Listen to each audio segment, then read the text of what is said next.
Good day, everybody, and welcome to another edition of the Military and Foreign Affairs Network. I am your host, the voice of reason. Well, today we are continuing our ongoing coverage of the war between the Russian Federation and Ukraine and wars that are taking place in and around the globe.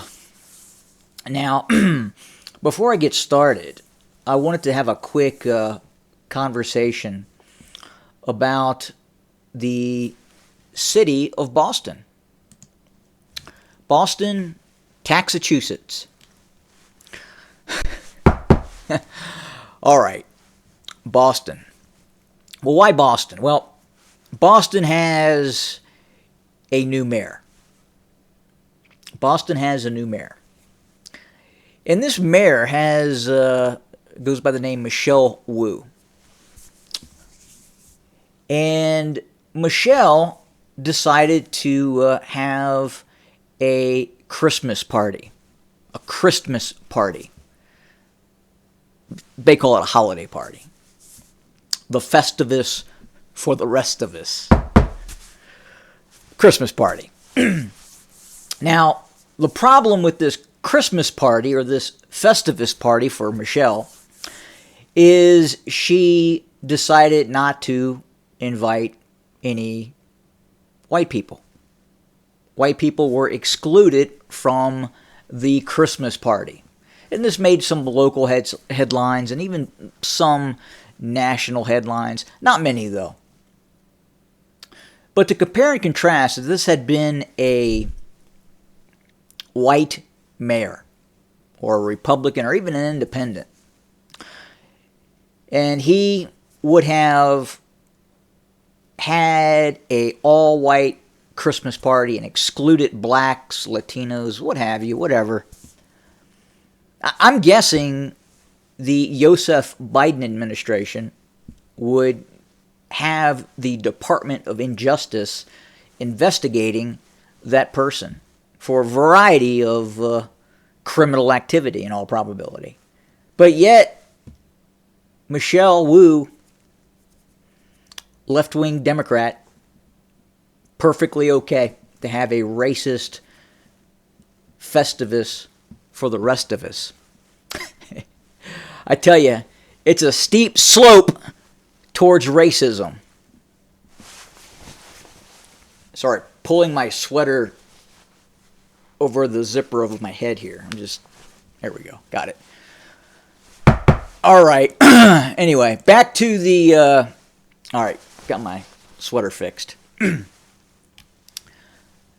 Back to the coverage of the war between Russia and Ukraine. So, the Ukrainians, as we speak, are really focused on what is happening in two locales. One, the western bank, or it's commonly called the West Bank of the Dnieper River. So when you hear the left bank, if you're looking at it from the map, you immediately think, well, this would be the left bank. No, that's not the case. It's as if you were positioned looking south, or it would be south-southwest, down the Dnieper River.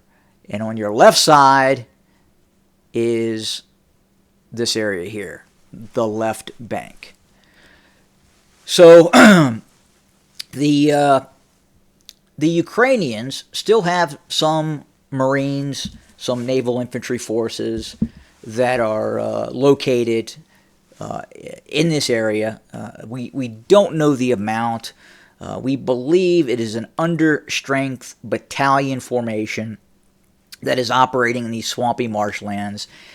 And the mainstream media, especially media in the United Kingdom, is reporting that this small Ukrainian detachment has essentially defeated an entire Russian airborne division. Furthermore, they report that this airborne division was improperly trained and deployed against these quote-unquote elite Ukrainian forces. Now, what's really happening? Yes, there are infantry engagements taking place Russian airborne units, the VDV formations, are continuing to operate against Ukrainian forces. But again, this Ukrainian unit, or the Ukrainian units that have moved into this western or this eastern bank of the Dnieper River, are suffering from, again, as I've talked about before, large amounts of walking wounded because of the frost, the temperature, the inability to warm themselves. It is not a good situation. Now, the mainstream media, especially in the UK, reports that large numbers of Russian VDV, or airborne forces, were killed or wounded in the ongoing fighting in this area. We don't know if that has occurred, but there's been no breakout, there's been no additional movement of Ukrainian forces or the gaining of additional territory. Now, another report in the mainstream media that I need to clarify and talk about is the battle for Avdiivka. So the MSN, again, is reporting that they believe the Russians have lost 200 armored vehicles and other vehicles, tanks, infantry fighting vehicles, and they've lost 13,000 troops. So that doesn't make a lot of sense. So for one, 13,000 troops is essentially an entire Russian division. And we know the Russians are using a lot of air power and a lot of drones in the ongoing fighting. Now, we did see some early attacks by the Russian military using armored vehicles in the early stages of the offensive on Avdiivka. And yes, that did fail. The Ukrainians were able to repel that attack. Now, what is the force composition or the organizational structure of essentially 200 vehicles? Well, you're looking at about 4 to 5 battalions. 4 to 5 battalions. And in each vehicle, you have between 3 and let's just say 8 to 10 personnel. Well, you do the math. That is not going to lead to the death or wounding of 13,000 personnel. It's just not. It's about 4 to 5 battalions. 4 to 5 battalions worth of vehicles and armored vehicles that could have been destroyed by the Ukrainians. So where they get that 13,000 number, it's difficult to ascertain. But worst case scenario, it's probably around 4 Russian battalion sets that were degraded in the ongoing fighting around Avdiivka. And that does not equal 13,000 troops. So again, the Ukrainian numbers are just way off. They're way out into the stratosphere in terms of what they are reporting in terms of Russian troop losses. We believe that at this point, Ukrainian troop losses are higher than Russian troop losses. Why do we believe that? Well, for one, the Russians have an air force. We've been repeatedly talking about this.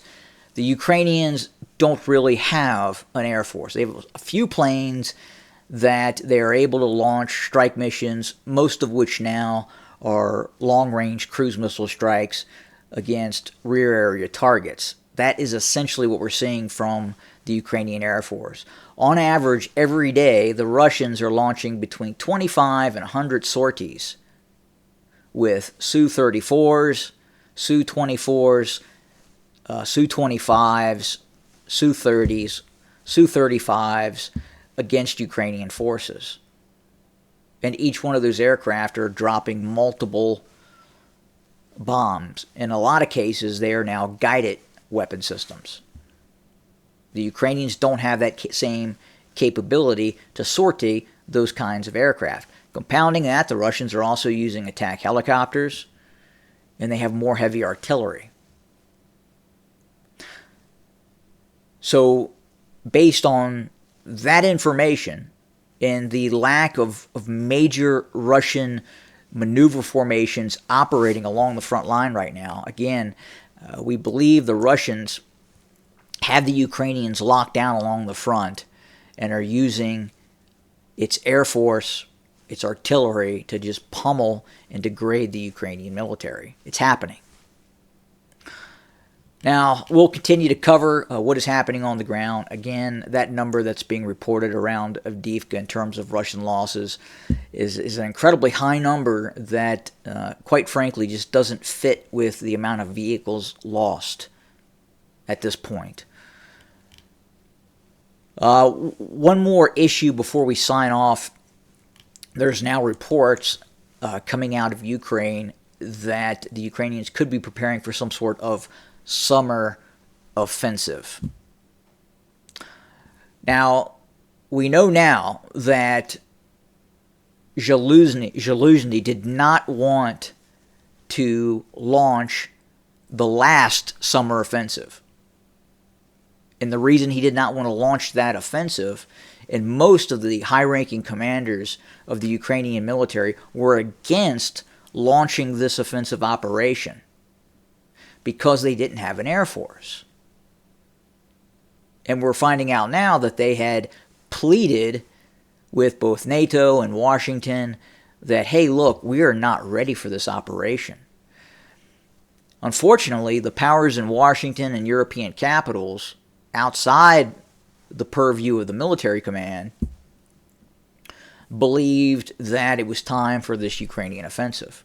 And this is what happens when you get civilians involved in war, especially incompetent civilians, the likes of Joseph Biden, the likes of old Ursula from Germany. Ursula, the great former German defense minister. Right. All right, so that does it for today, and thanks for joining us. As always, have a good day.